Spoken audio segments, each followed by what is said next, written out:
Karen. All right, I'm going to take off my mask. We are socially distanced. So I am Karen Gordon, and I'd like to welcome you all to the Cancer Support Center's annual meeting.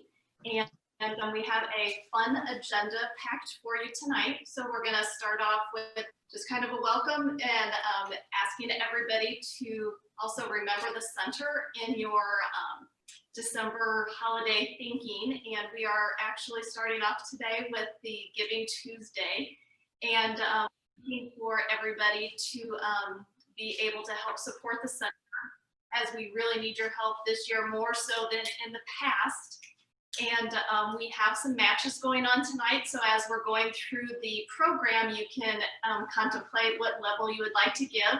So any match below $425 will be matched, double matched, and any giving of $425 and above will actually be triple matched. So we're looking to meet our goal of raising $25,000 or more today. So give that some thought as we're going through our program. So we're going to start off with a year in review of 2019 and some of our obstacles and successes of 2020. And I just have to say, as being a board member, so proud of the center. We did not miss a beat, thanks to all of the great work that the staff has done, our volunteers, our participants, and everybody that's involved. So we're going to go through that. Then we're going to also go through the strategic plan, which is very exciting. We've been working over a year on putting that together. And we will then go to a Q&A, and then stress management and breathing technique exercise. And then we will wrap it up and end with an art exhibit. So I will turn it over to Sue to do the year in review. Great. Well, welcome everyone. It's so good to have you here. It's a little different because we're used to being in a room together and sort of feeling each other's energy and all that, but hopefully we'll be able to still connect well and get a good sense of kind of what we've been up to. I feel like we're pretty far into 2020. Normally we do our annual meeting back in March or April, but we all know what happened back in March. And so we didn't do it then because we did a bunch of other things. But we're going to start with, I want to look at 2019 first because it's important to look at what we were accomplishing, who we were serving, and then launching. Then we can look into our obstacles and successes of 2020 so far. So Sam's going to share the screen with you, which will be some of our posters. All right. So you can see here that this is a summary. And also, if you go to our website and you go to the annual meeting page, on the right side, it'll actually say annual report. You can click on that either now or later, and a lot of these same information will be in there. It's going to look like this. This is what the annual report looks like, but it's a lot of the same information. So in 2019, we served over 13,000. We had over 13,400 programs that we offered at our 2 locations. So that was hours administered both here as well as at our 6 different hospital partners. We served over 4,500 participants, which is a huge number of people that we brought into both Mokina and to home with. It's really helpful for us to sort of look and see who are we serving, because when we look at who we're serving, that helps us think about what type of programming we should be providing. So you can see here that that in 2019, 85% of our participants were breast, lung, gynecological, brain, and colorectal cancers. Breast cancer clearly stays our top #1 cancer that we support people with, but it is interesting to look at the other ones that we predominantly see and have support groups and special programming for those. Nearly 80% of the people we served are actual cancer survivors. So that would mean the other 20% are the caregivers or loved ones. 40% of our participants are people of color. That where we have looked at that number, it's been pretty consistent, and we're trying to figure out how to we better serve communities that are predominantly people of color, and we can talk a little bit about that later with our 4Cs initiative, our Kick It Cancer initiative. Nearly 25% or 1/4 of our participants are men. That is a huge increase for us. I don't know if people remember, but 5-6 years ago, we were at maybe like 10% men. So we've done a lot of work to try to bring men into the programming. Jason, our one therapist, does a great job with the men's support groups, as well as we see men really getting involved in art therapy and fitness and all sorts of other activities, mahjong. So it's been great to see that we've been able to pull on and attract more men to our programming. 2/3 of our participants are stage 3 or stage 4, which really means that we're seeing people who have much more advanced cancers that are typically sicker and need a lot more supports. And we certainly, looking at all the programs we've provided, we certainly are meeting those needs. 17% of all of our visits, I talked about that we have 13,400 visits. 17%, nearly 20% of them are actually at our hospital partners.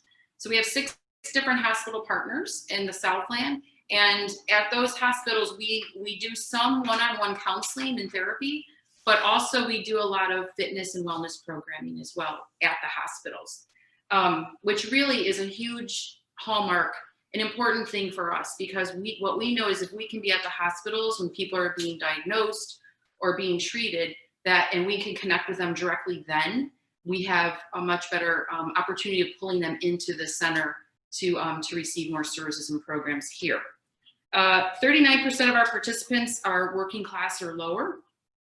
We often get asked that on our grants, and some of our corporate partners want to see if are we serving a diverse economic set of individuals, and we certainly are. Over 250 of our supporters are volunteers, including our Women's Board, Homewood Community Board, Mokina Community Board, and our Junior Board. We have a really small staff. There are 16 of us. About half are part-time and half are full-time. And if you look at the fact that we provide over 13,000 hours of programming with that few staff, we really, really rely on our volunteers to help do some of the important work regarding like outreach and ambassadorship. And so that's a really important component of what we do. So I think a really interesting thing that we looked at this year that we haven't done before, and you'll see it in the annual report, is we wanted to see where are our participants coming from. We know that we have a pretty strong presence in Mokina and Frankfurt and Homewood and Flossmoor and the surrounding areas, but where are people really coming from? If you look in the annual report that I referenced on the sidebar of our annual meeting page, you can see a breakdown. Our one board member, Russ, was able to take all of our data and overlay it on the Chicagoland area. What's amazing about that is we served people from 145 zip codes. 145 zip codes is where people who come to the center represent. So we're not just serving Mokina and Frankfurt and Homewood and Flossmoor, which we love to serve those communities. But I think it's really important for us to realize that last year in 2019, we served 109 towns and communities throughout the Southland and beyond, quite honestly. I mean, we go beyond Joliet. We do some in Northwest Indiana. We go down to Bourbonnais with our partnership down at Riverside Hospital. We do a lot more now regarding with the partnerships there. So I think that's a really important thing for us to think about when we think about the future of the Cancer Support Center, and realizing that we started as kind of a hometown, homegrown center of excellence and care, and we're so much more than that now. And that's because of people like you who continue to believe in us and support us and allow us to do the work that we do at the center. So that gives you kind of a general idea, and that's this one here of who we've been serving in 2019. So it's great to know that we're serving a lot of people, but what about knowing the impact of our work? So if we want to look, the best way to look at that is really to look at our quality of life. To the next slide. Our quality of life indicators is a little busy there, but what we wanted to do is sort of look at what programs are what programs are being accessed the most by our participants. So we know we have this huge number of 13,400 program hours. So what are people really accessing here at the center? We have our amazing 5-point model of care. The 5 points are counseling and stress management, nutrition, fitness and wellness, body image, and education networking. We know when people access a few of those components at the same time that they're going to have an improved quality of life, when they're living with and impacted by cancer. So what are people most accessing from us? And what's really pretty amazing, I'm just going to pull it here, and I know you see it on your screen, but if you look at counseling and stress management, 40% of our visits come for counseling and stress management. 40%. The other 40% is fitness and physical wellness. So 80% of our program hours that we offered last year, 80% were specifically around counseling and then stress management programming, which would be, you know, massage therapy, art therapy, things like that, and then fitness and wellness. I think that's pretty amazing that those are the two things that we're seeing people really access. And I think it makes a lot of sense, because if you think about pre-pandemic, back in 2019, we had 11 yoga classes a week between our two locations and the hospital partners. We had 11 classes a week. So you can see, like, just having that much of programming for yoga, you're going to have a lot of fitness. Well, we had that programming because people kept asking for it. People wanted more and more of the yoga and light aerobic and fitness, you know, like kind of one-on-one fitness that we do, because people realize that when they get engaged from a fitness perspective, that they feel a lot better. And you can see that here on these statistics. 73% of our fitness participants, they said that when they went to our fitness classes, that it increased their ability to, like, get through the day. They were able to literally be more active in doing their daily activities. That's a huge bonus for people.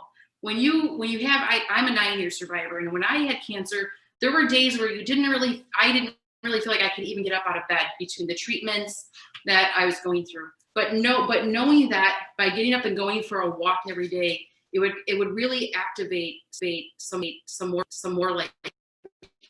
And I think you see that with the 73%, you see that outcome of that fitness piece. The other one that I think is really interesting is down here. 70% of our participants experienced an increase in relaxation. So we often talk about fitness, about building strength, but we also know that fitness and wellness programming really helps with relaxation. So critical to our participants. We know that our participants are living with an incredible amount of stress, a great amount of fear.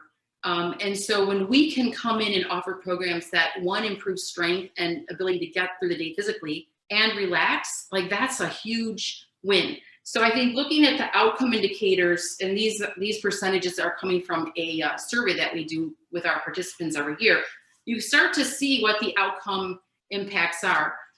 You can look at the education and networking.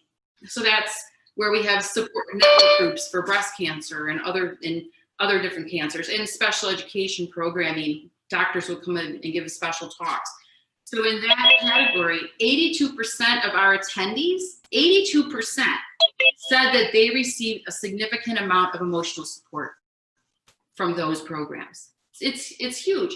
So I really encourage you to spend a little time after this looking at some of these outcomes, because I think it really is really telling that not only are we providing a lot of hours of programming, but we're having a huge impact. And that's really, really critical. So that's sort of a quick run through on 2019. We'll have Q&A time later. So if you have any notes or questions, write them down or put them in the chat and we'll get to them later. But I wanted to jump over now to 2020. And in 2020, everything was going along. We were doing great. And then the pandemic hit. We saw it coming. We saw in the end of mid-February, end of February, where people were talking about, like, there was this, this virus coming. It was hitting people, a lot of coughs. And we know, because we deal with people who have compromised immune systems, that we are going to have to somehow change how we deliver our programs in order to really continue to be a presence in our participants' lives. Because if there's a lot of sickness outside, we're going to have a harder time getting people to come here. So we started looking at that. And with the pandemic, the COVID hits, the pandemic obstacle, it caused a whole avalanche of things for us. The first one is we had a very steep decline in revenue. And just our second quarter alone, so March to June, our revenue is 40% down what it was budgeted to come in as. part of that was we weren't able to do our gala. We weren't able to do our spring walk. A lot of our third-party events, so people will have events and then give the money to us. They weren't able to, they weren't able to have their volleyball tournaments, or they weren't able to have their bicycle ride to raise money for us. We also saw that a lot of people just didn't have the resources they had before because things were getting tough. So we had a steep decline in revenue, which we knew we were going to have to address. And we also knew that we were going to have to find a way to, like I was saying, like provide programming in a different way that people can still access. So we've never done that before. We've never done virtual programming before. Boy, we've talked about it. We've talked about it for a couple of years, but we always felt like, well, we want people to come to, like, look at this beautiful kitchen. We want people to come and be in our comfortable, our welcoming facility. So we hadn't really made that step, but we knew that we were going to have to do it. Our participants, they weren't going to be familiar or experienced with virtual options either. So even if we built them out, we're not even sure they're going to come. And then we were seeing an increase in demand for our programs. We were getting more and more calls from people because they were feeling very overwhelmed and they were very frightened as they're dealing with the fear of anyone's life, which is getting cancer. You're dealing with that. And now at the same time, you're hearing all this about this pandemic that's happening. And we are hearing from participants that that they were getting diagnosed with stage 3 or stage 4 diagnoses and being told, you might want to hold off on your treatments until we get through this COVID thing. And our participants are like, but wait, I can't really wait. I can't hold off and get my treatments because then my cancer will continue to grow.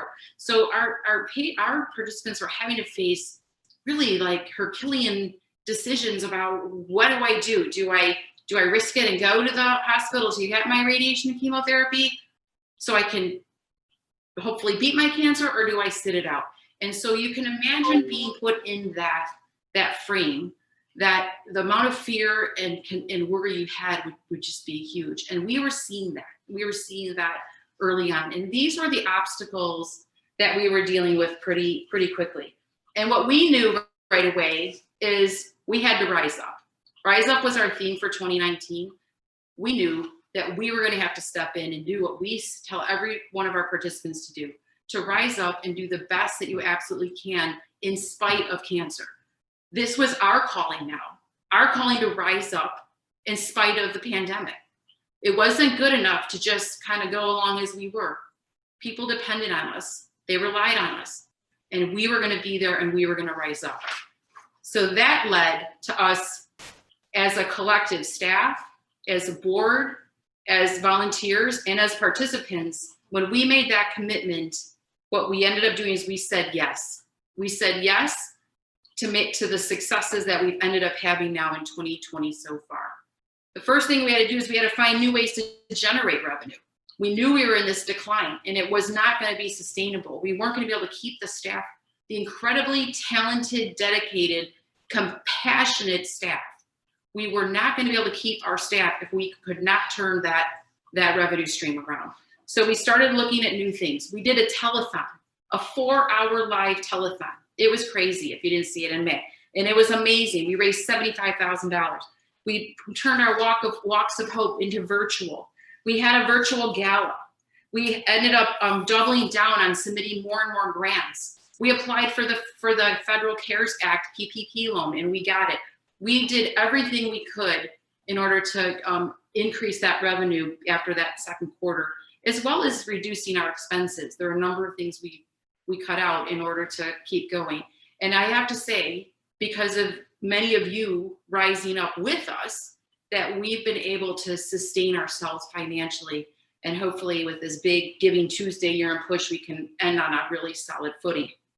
So we had I think that's a success for us, that we had to learn new ways. Then our staff had to become proficient in virtual and on-demand options. We hadn't done this before. So the staff didn't have that experience, but we took a leap of faith. We took a leap of faith that we could do it together. And so we did. We figured out the best ways to do phone and online therapy sessions. We fumbled through figuring out Zoom. Can you remember the day when you thought Zoom was like a TV show on Channel 11? And I know I just dated myself, but I'm just saying, like, Zoom wasn't even a word in our vocabulary back March 1. Am I right? I'm sorry. It's crazy. But anyway, we figured it out, and we have had incredible success in our online programming. And I think that's a big shout out to the staff. I think the staff like had to kind of put their own worries on the side and rise up, and they really did. We then had to make that shift of getting participants to watching our programming and being involved. And we did that by doing wellness calls and check-ins with them. We did that by showcasing the different programs that we have. And we ended up really connecting with our participants. And I'll give you one example of how we knew we were succeeding in this. Last year, from March to June, we had 300 counseling sessions. March to June 2019, we had 300 counseling sessions.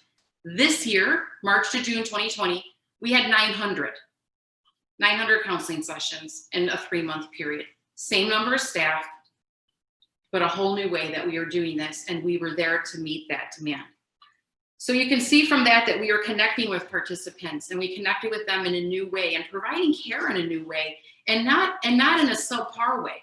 We were still providing this high quality care that our folks really have come to depend on. And when we went virtual, an exciting thing happened. We were starting to reach people we never reached before. So when we had our virtual kids camp in the summer, we actually had 4 kids who were actively in treatment for cancer in that kids camp. We've never done that before because a kid in treatment cannot go and hang out with other kids and run around and do things in a group, but they could join us virtually. We had people from all over the country joining in some of our support groups because they couldn't find a brain tumor group in their community. So they could join in. So we could see that through the virtual work that we were actually reaching people and connecting in new ways. And so we created these program options in order to create calm and peace in a really turbulent, unsettling, frightening time. And I think that being able to step up and do that, to rise up and do that by saying yes and committing to that, I think that's a really big success for us. And so that's where we're at right now in 2020. And I'm just extremely grateful that everyone has stuck with us as we have made these transitions, because we know that we're still making a huge impact because we are saying yes. And I want to turn it over to Joe, one of our board members, because our strategic plan takes that idea of saying yes and to the organization, how we're going to continue to grow as an organization, a center of excellence. And so Joe's going to take you through the board's current strategic plan that we just passed. So thank you. Great.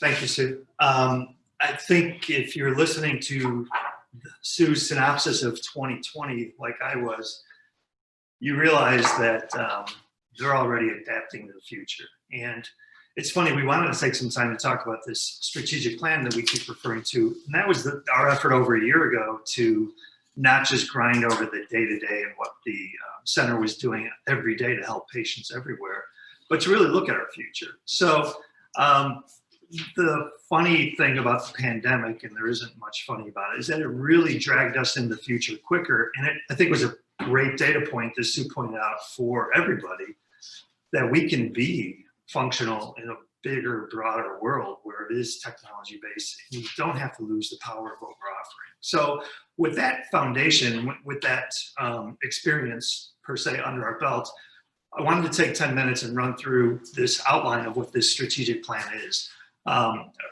We realized, we started this a year ago because in the last couple of years, we really focused on the day-to-day, like I said, and nobody really looked for the future. So our goal was simply to take a look at the next 5 years. We've got a great foundation of what the center has been for the last 20 or so years. And let's really take a look at it like a business. And sometimes it's really hard to do, to take a look at the center and what the staff does and our, quote, customers, or the people who really benefit from our business. But we decided we needed to do that, to really take a look at the strength of the organization, where we needed to evolve, where we needed to put resources, where we needed to change the organization, and where we really needed to reach and build what was already established. I can tell you there was one simple goal to anything we want to do, And you'll see it in some of the thinking that came out of the plan, and you'll see it in some of the materials that Sue and the staff have already implemented. And that is, we want to be here to help anybody and everybody who needs our help and our support and our guidance. And right now, it doesn't matter where they are, as Sue pointed out. So I'm going to go through the framework of this. I'm going to share my screen, and hopefully the technology works.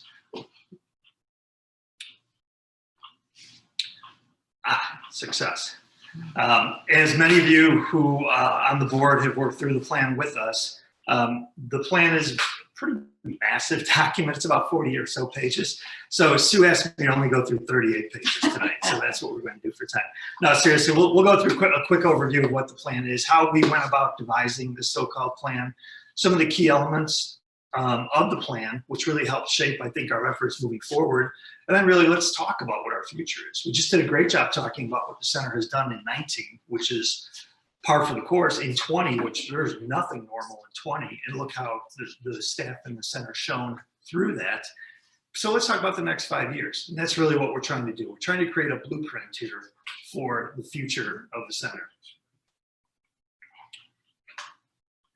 It will.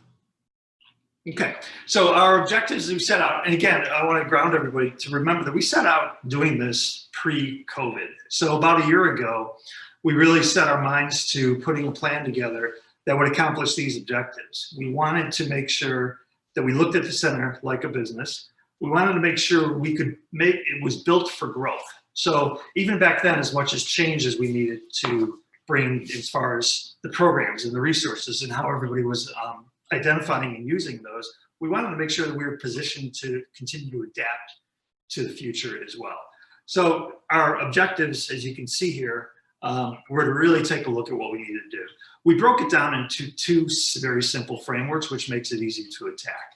Okay, what's our current state? So what have we done over the last 20 years to build and get to this point? But more importantly, what do we want to be? What's our desired state? Where do we really think we can be and where we should be in 2025? So a 5-year plan is actionable. A 5-year plan is not so far off that we can't achieve anything. And really, how we get there is really what this plan is about. So it's pretty simple. What we did to start is we took a look at all of the different people who surrounded the center, from the volunteers that Sue mentioned, the various board members, the staff, the participants, and we opened our ears and had a lot of different feedback mechanisms. We did a survey of which over 160 people responded to, which was outstanding. We did a series of workshops. Some of you were part of those, where we brainstormed about what the center could look like 5 years from now. We talked to some participants about what the specific needs were today. And we tried to mesh and bring all of that together to figure out what the center could continue to grow and evolve to. In the end, we want to stay relevant. If you listen to the participants talk about the strength they get, the counseling sessions that Sue referred to, what they need from the center, we have to stay relevant, and we have to spread that relevance and that strength to more people. And that's really the goals of what we set out to do with the plan. There's no question, as a business, the demand for our services continues to grow. Sue already went through a lot of those statistics. We dug through a lot of how the center was being used, who was using it, et cetera. And that really set us a framework to say, unfortunately, cancer is not slowing down. And unfortunately, what we are here to provide is not going, the demand for that is not going to go away. So on one hand, that is absolutely good for what we need to be here for. Obviously, from a worldly view, boy, we wish we weren't needed in this world, but we are. So as we attacked the future, we looked at it in 4 basic areas. We wanted to be clear in that not just where we've been, but as we move forward, what we are all about, okay? So that was critical to us, to make sure that what we stand for is still relevant and will be relevant in 5 years. We also wanted to make sure that our programming, Sue talked about our wonderful 5-point model and what we deliver and the programs that we deliver. We want to make sure those stay on the cutting edge. We want to make sure those stay innovative. Part of this was to make sure they stay innovative with today's virtual technology. 2020 proved that, as a matter of fact, we could. So again, there's a great data point. Number 3, financial security. Well, like any business, if if we're going to grow, if we're going to continue to need more resources, if we're going to continue to need to meet growing demand, we're going to need to be a financially secure business to do that. Obviously, in our business model, that comes from the generosity of donors, that comes from the generosity of events, that comes from the support of businesses, it comes from grants, it comes from a number of different sources. So there's a lot of work that was done by a strong team of people on what our financial security could be like in the future. And then finally, the program, the organization itself, right? And we often don't talk about the center as an organization, but we really looked hard at what kind of organization we would need to be, how we would need to be built. If we can reach more people, for example, versus with technology and with virtual, then perhaps we hire differently. We continue to add staff that doesn't necessarily have to live by the Mokina Center or by Homewood Center. That opens up worlds for us if you just think about it that way. So those 4 areas really define the effort of the plan. And how we went about this is there were teams of people. So the proverbial "it takes a village" really came true for this. We took a lot of different folks and had them jump on as task forces to attack each of these. And so when I mentioned how robust this blueprint and this plan really is, it's because of the groups of people who really dug in and did that. So I'm going to give you a top line of each of these areas very quickly, and then we'll get to what you're likely to see as we begin to implement the plan. Because I think one of our other goals was to make sure that this plan is actionable. The last thing we want to do is come up with a strategic plan and have it look nice in a booklet or a binder and have it go on a shelf and not do anything with it. So that was our key as well. So you'll see a kind of an overriding strategy for each of these sessions. So I know it may appear small on the screen, so I'll go ahead and read some of these, presuming I can see them. But strategy number 1 is to be a much sought after, widely regarded center of excellence with the strength, ability, and resources to reach all of those, emphasis on all of those who need our care, our counsel, and our support. So if we're going to ask what we stand for, what we want to be, our desired state is to be a center of excellence. Our desired state is to be open for all comers, not just limited to 143 zip codes or whatever the current data says. So is it a little ambitious and a little aspirational? Absolutely. But look at what 2020 did. It opened doors to people who weren't in those zip codes. It opened doors to people who are who are taking advantage of the resources and the talent and the support we have on staff right now without really much growth. So ambitious, aspirational, yes. Achievable, I think we've already started down that road. Number 2, as far as innovation through our programs, here's where we focus on that 5-point model. Our 5-point model is recognized as the best practice of evidence-based supportive and proactive care that is now available beyond just our locations through a variety of means and channels, as many people as possible, everywhere it's possible. So again, you're starting to hear some common themes here. What we have in the center, in the staff, and what they offer is special. It's been proven valuable to the people who use it. So now our goal is to make sure we can get it to more people anywhere they are, everywhere they are. Number 3, financial security. We have to be a financially secure organization. We have to be well-founded, not just for day or year-to-year survival. And sometimes on the board, that becomes a challenge meeting with the staff is how do we survive year to year? And are we making it, from paycheck to paycheck, as it were? But we have to be more than that, because if we want to be a source of excellence, we have to have expansion. We have to have growth with the ability and resources to proactively attract donors, support of all shapes and sizes. So one of the things that in the plan, both from participants and from donors, is our ability now to go where the donors are, right? We don't have to just focus on the wonderful support and the resources, including volunteers that have only come from our zip codes around here. We can expand it now. We're proving it. And there's sources out there. And we've already started that way with grants. Hospitals are utilizing us more and more, and they are paying us more for their services. So you're already seeing inklings of how the value people are putting on what we're already doing at the center. We just need to find a way to expand that reach. And if we expand that reach, then we'll expand our revenue sources as well. And then finally, about the organization. Our staff and organizational structure is already purpose-built. And we're going to go through some of the core values, but I think if you listened to, as Sue was walking through what the staff has already done this year, you already know that what is already built here is absolutely fabulous. It's wonderful. When you read the respondents from that survey, which was over 100, I think, were participants of the 160, it brings tears to your eyes. It's heartwarming what the staff is doing every day for them. So we already have a wonderful foundation to build on. So our goal now is we have to grow it. We have to develop it. We have to evolve it. And let's be proud of it. Let's take on an emerging role as a model for many and a center of excellence for all. And that's, again, ambitious, aspirational, absolutely. But guess what? We're already a center of excellence. So let's take this and expand on it. So in about 5 minutes, I breezed through kind of the 4 pillars of this entire plan. Trust me, there's a lot more there. But what starts coming out of this? One of the first things that we focused on in order to start impact some of this attitude or some of the aspiration that you keep hearing me talk about is we took a hard look at the vision and mission and the values of what we have at the center right now and what we want to be in the desired state.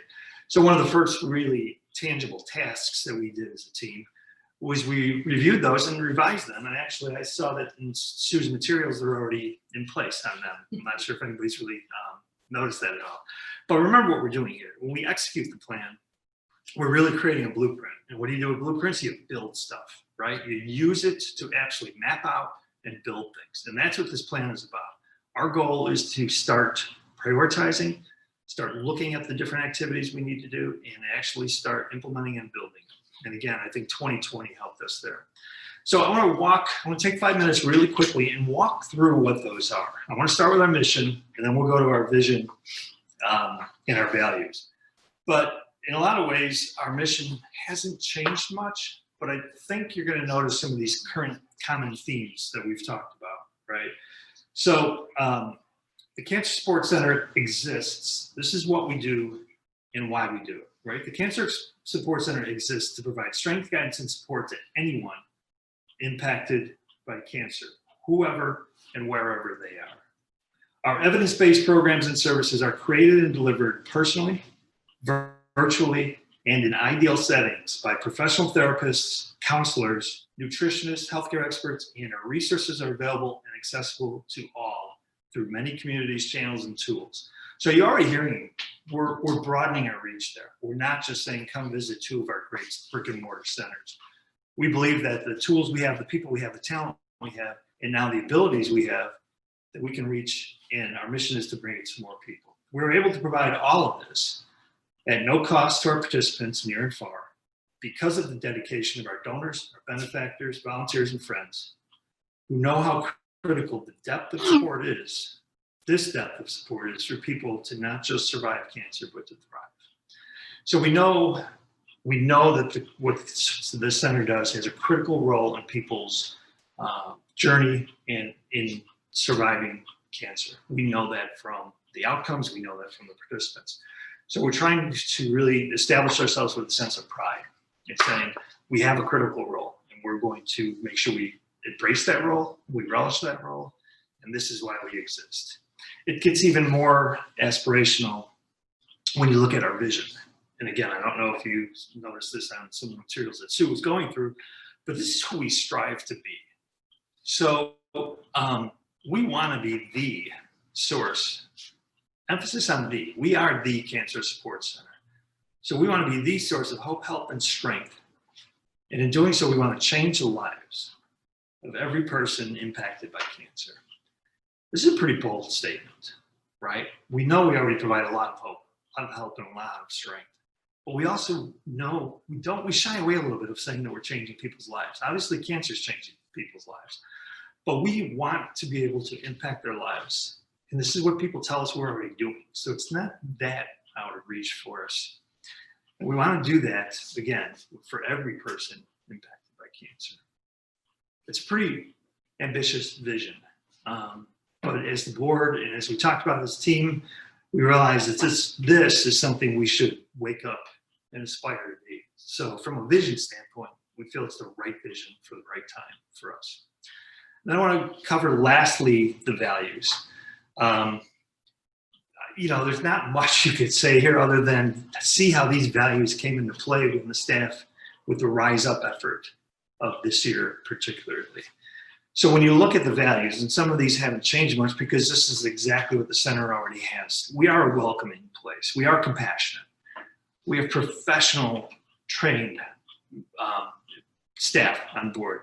We have exceptional care. We give a damn. We care. That is one of the most things we have to do. And now we've proven that we can be accessible. So the challenge for all of us, the challenge for this business is how do we stay welcoming? How do we stay compassionate? How do we stay professional? How do we stay exceptional if we're going to cast bigger nets and we're going to reach more people? That was a real worry for us when we set out a year ago. But like I keep saying, 2020 was a nice proof point for us to say that we can be just as compassionate, just as welcoming, and just as accessible now doing things like Zoom calls and having sessions like this. So again, ambitious, far-fetched, no. Ambitious, absolutely yes. And that's why we love it. So with that, I will wrap up by reminding everybody that this is our aspiration. Again, we want to be the source for hope, help, and strength. And we know there's other sources out there, but we've done a competitive analysis as businesses do, and we know that there's nobody doing what we're doing out there.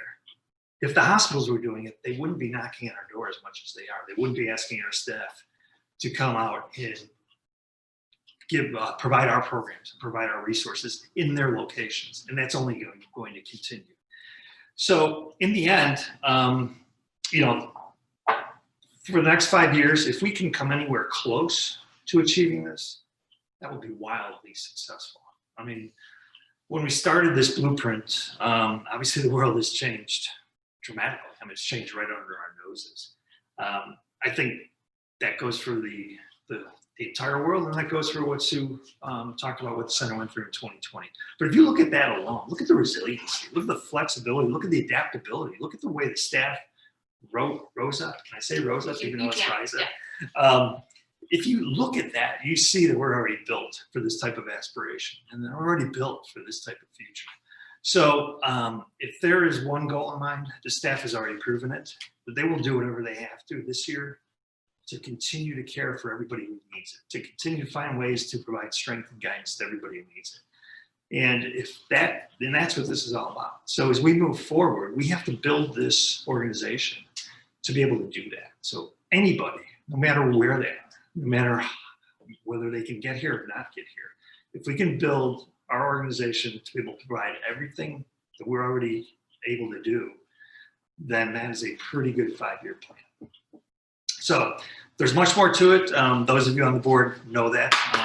Our next board meeting, we can walk through all 39 pages.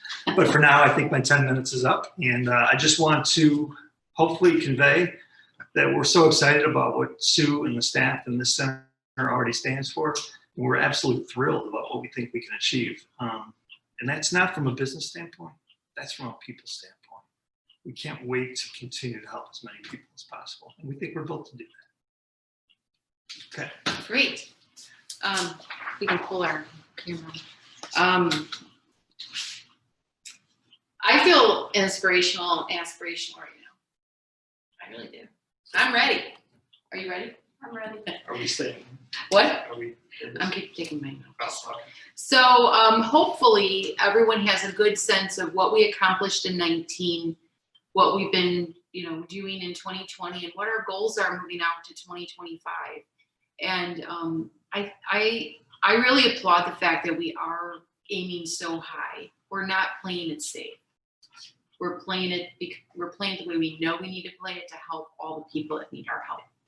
And I think that makes me really proud of the work that the center does, and proud of the board for being so bold and so thoughtful and caring that in order to set such high goals and aspirations. So, and I know we're excited to get going on this and continue moving along. So this is a time though for you all to ask us questions. You can Yeah, we're gonna pull it out so you can see Karen Gordon. So Karen Gordon is the vice president right now, and she'll be stepping into the presidency in next month. and is at Advocate Aurora Trinity Hospitals, in charge of the oncology services. What's Joe? Just Joe. Just Joe. Just your average Joe. Just Gabrielle. Yeah, right. So, do you have any questions for us? You can unmute your microphone and ask us, or you can send a question through chat. Don't be shy. If you don't have a question, you just want to make a comment, you're welcome to make a comment. This is, I always like when we have the Q&A time because we get to sort of share and learn from each other. And I know it's a little awkward with Zoom, but hey, we can do support groups with it. We can do this with it. So who's got a comment or a question? I'd like to jump in. Okay. This is Gina from the University of Chicago Medicine Comprehensive Cancer Center. I'm the director of the Community Engagement Office. I first just want to just congratulate you on a phenomenal year. I mean, you really, you know, we all had to just be nimble and creative, but I think you guys totally nailed it. So I just want to give you kudos for that. And also just publicly thank like Cynthia Turnquist sits on our cab, Jen, Amanda, I just go down the line, Sue, all of them have just been phenomenal partners. Like we could not get our mission accomplished without you guys. So I just want to just thank you for that. Kathleen Daly, just thank you so much for your support and for our mission. I just had one quick question. When you were going over that initial slide, I think you talked about an evaluation that you give every year that you get this data from, and I think the data points are very impactful. Is that like an electronics? Like how do you do that evaluation? Was it electronic, paper? How do you administer that evaluation? Right. We do a survey monkey through. Okay. Is how we do that, and then we usually do it at the year end, and you know, try to get it out to all of our participants. We have a pretty good, I think we usually have around a 15 to 20% return rate, which is pretty good for us. But that's where a lot of that data comes from. We do a lot of other evaluating of our program, specific programs along the way that are more in-person evaluations, but that's the participant survey is how we get that. Thank you. It was great information. I was writing down notes. I'm going to tell Leah to like upgrade our evaluations because some of those data points I didn't even think about capturing. So thank you. Yeah, can I hop in? Sorry, it's Kathleen. We worked really hard this year on those questions to make sure that we were really evaluating not only that we were impacting individuals' quality of life, but how. So I asked, you know, Jason's on this call somewhere, and Sue, between the three of us, I think we went through, I can't even tell you how many versions of this survey. So I'd be happy to send that over to you too, Gina. You don't have to write it all down. Okay, because I was like taking notes, like, thank you, Kathleen. See what I mean? This is the type of partnership I'm talking about. Thank you so much. But we love our partnership with you guys too.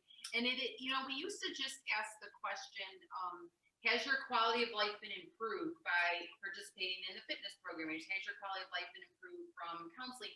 And we had amazing, you know, 95, 97% of people would be like, yes, it's improved. But we started thinking like, well, what does that mean though? Like what an improvement in my quality of life might be different from so we started teasing that out, like what, and identifying what would some of those indicators be that we would ask about. So I think we were able to get a lot more depth and a little more richness. So. And it's really powerful leverage, and I don't want to keep taking up so much time, but it's very powerful leverage when you're talking to your funders and you're writing grants and that kind of thing. So I really like that overview. Thank you. Thanks, Gina. Thank you. Good question. Who's next? We have a chat question? I can see the chats, there's no question. No questions in the chats? That's such a great job. Tim, could you have a question? Yeah, if I could, you know, we on the board are just amazed at how resilient, how flexible, how rapidly things just continue to move forward.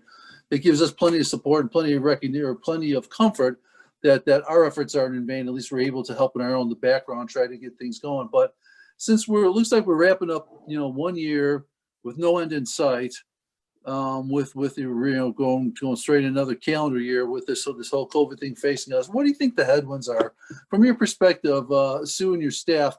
Have we reached the end of any lifelines, of any support that probably may or may not be available to us next year? We got any headwinds that we're facing right now that we can kind of be put on our radar screens to try to see if we can't help support in that manner? You mean financial support? I mean, anything. I mean, financial support, of course, is the easy. Well, it's not the easy one, but it's the most identifiable one.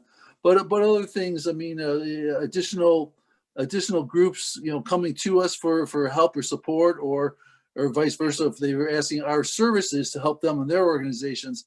This is all very exciting times for us. And again, it's we're not reaching the end of anything. This is probably by and large our new normal. So I just kind of concerned that make sure we're aware of any headwinds you're experiencing, what keeps you up at night, et cetera, things like that. We have 2 hours? No, I'm just joking. About Christina. I would say that I'll just start with finances. I think when we looked at 2021 from a budgeting perspective, it's a little alarming because we know that some grants that we get, some donations we get are from events that were held the previous year.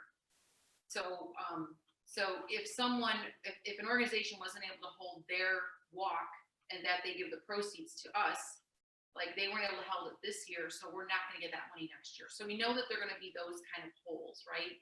And we can look at that. I don't think we were really fortunate that we got a PPP loan, the payroll protection loan that came out of the Federal CARES Act. That was a huge help for us in the slagging couple quarters. I don't think we're going to get that again.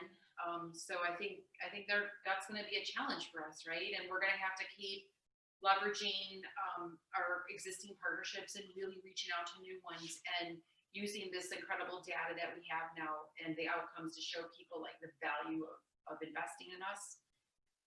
I think there's just so much more growth though ahead for us, and so not a negative but a positive for next year. Like one of the projects that we're a part of that we got a new grant for was the Kick It Cancer, where we got a grant from Ingalls Hospital and University of Chicago Hospital to go into 4 communities that have high morbidity rates around breast and prostate cancers, and to go into those communities. They're underserved, underrepresented communities, and going into those communities and actually getting people to get screenings and to know about the supports we offer. Again, we're leaving our nests. We're leaving our 2 facilities to literally go into these communities.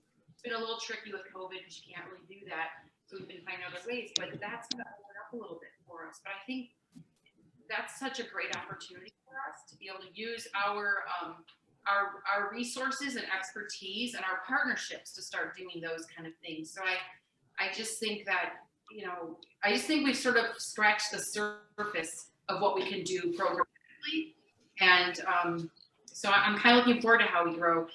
I think one area of growth that we probably need a little help with is we have a lot of online on-demand programs. So if you go to our website under programs, you'll find a tab and it's all pre-recorded programming. And we have about 35 of those. It'd be great if we could get some new, aerobic instructors who would do some things, or, another yoga person who would do it, or another art therapist who's like, I would love to just do a pre-recorded program so that our participants, when they're home feeling alone, can go and watch a program. So it gets harder and harder to kind of tap those people because a lot of people are still sort of, staying quarantined or, in their area. So that's an area that if people know of anyone that would be happy to do a pre-recorded program for us that we can put online, we have really a lot of people watching these programs. So I would say that's an area that we can use a little help on. Can I jump in there for a quick minute, Sue? It's Cynthia. I see you.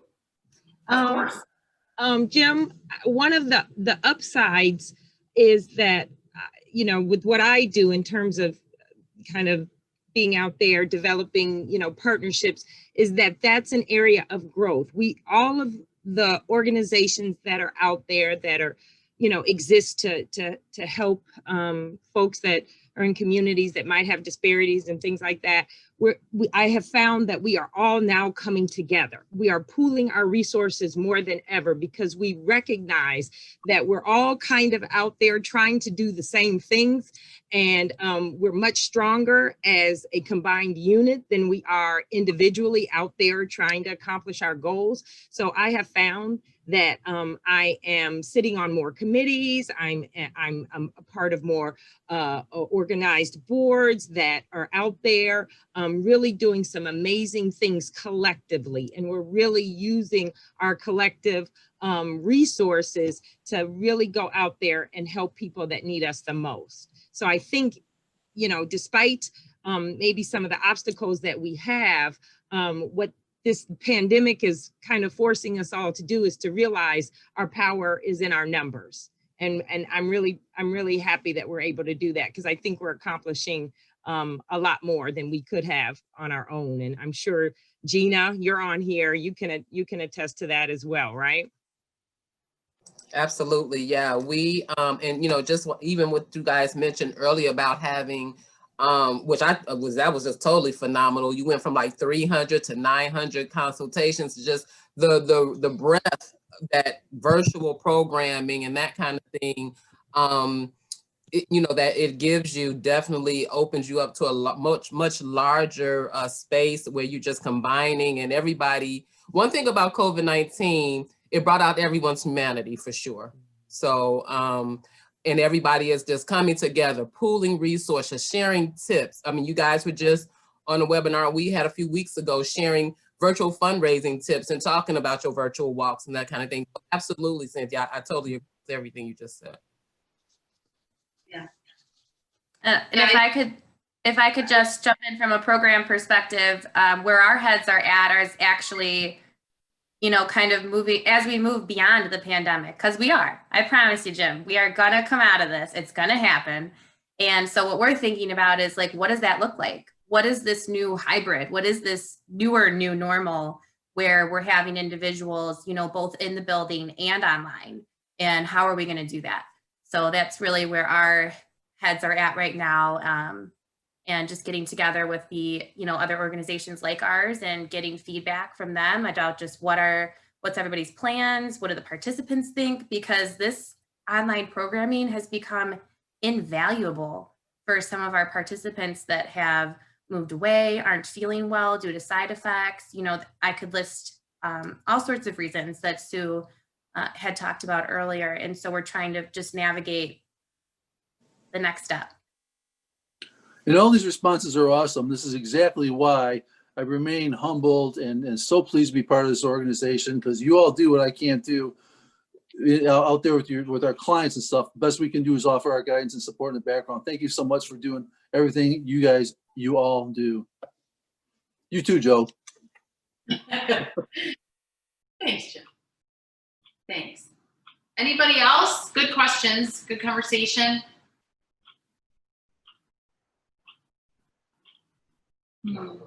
Are we good? Anything in the chat? Anything in the chat? Nothing in the chat. Okay, well, I guess we must have just knocked out of the park here. I guess. So here's the thing. You know how to get a hold. Woo! You know how to get a hold of us. You can call us. You can email us anytime.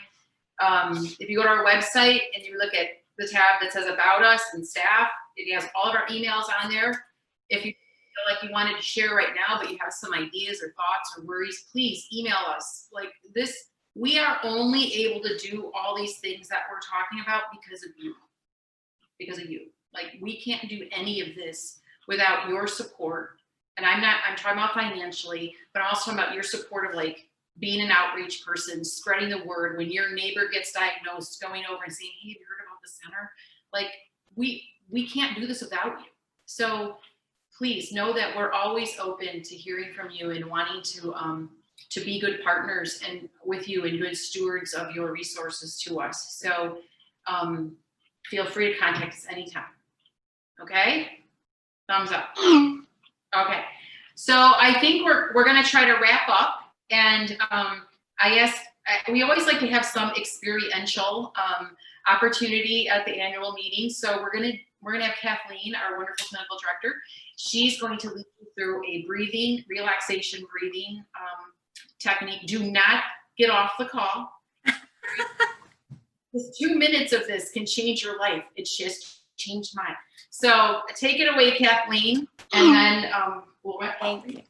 Thank you. I promise I will be crazy brief. I know we're a little past 7 right now. So one of the things that we try to instill in our participants is how to have just some minor element of control in a controlled situation.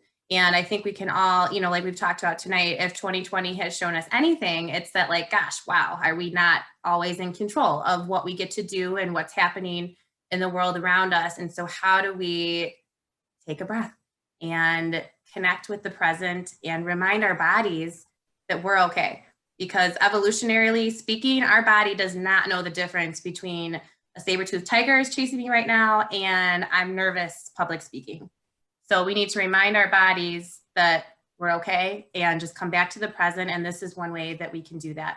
So it's called square breathing, and we're just going to do it a couple times. So what you can do, if you want to close your eyes, go ahead if that helps you focus. You're just going to inhale for a count of 4. And then hold your breath for 4 counts at the top of that inhale. And then exhale for a count of 4. And then inhale again, 2, 3, 4. Hold, 2, 3, 4. And exhale, 2, 3, 4. One last time, inhale. And hold. And exhale. And so you can do this anytime, anywhere. You know, if you're starting to just get agitated, feeling anxious, 2020 is just getting to you, you can take some deep breaths and just, you know, remind your body that physically speaking right now, you are okay and you are not in danger, and that'll do a whole lot for your mental health as well.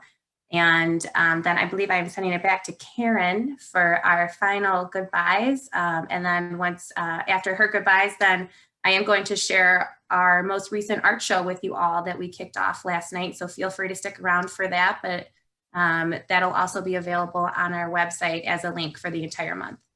Thank you. Great, thank you.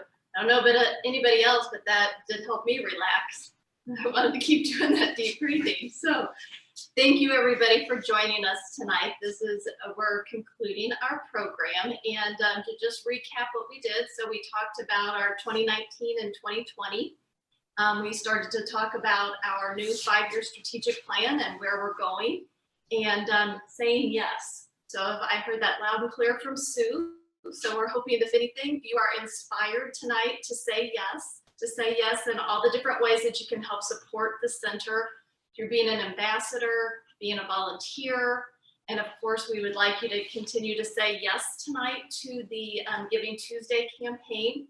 So we just got an update. We are at $21,542 towards our $25,000 goal.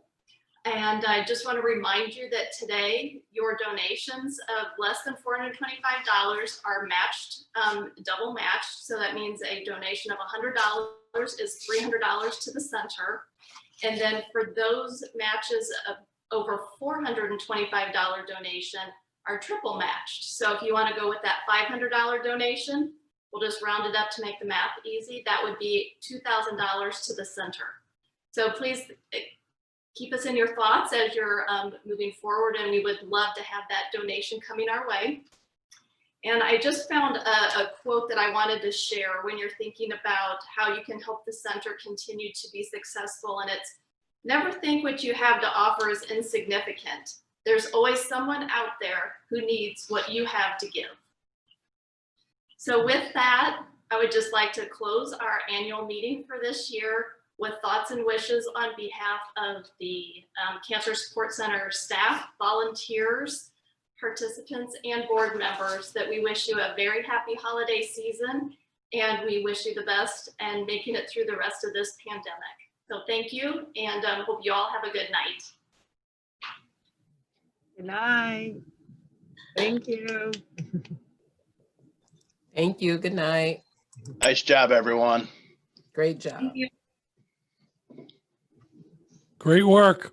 Excellent. Thanks, you guys. Can't do without you. Sue, Well, wonderful, wonderful work. Thank you. Oh, I like your background there, Russ. I'm right next door in the next office, sitting right by you. Check out the artwork. Don't forget the art show, guys. But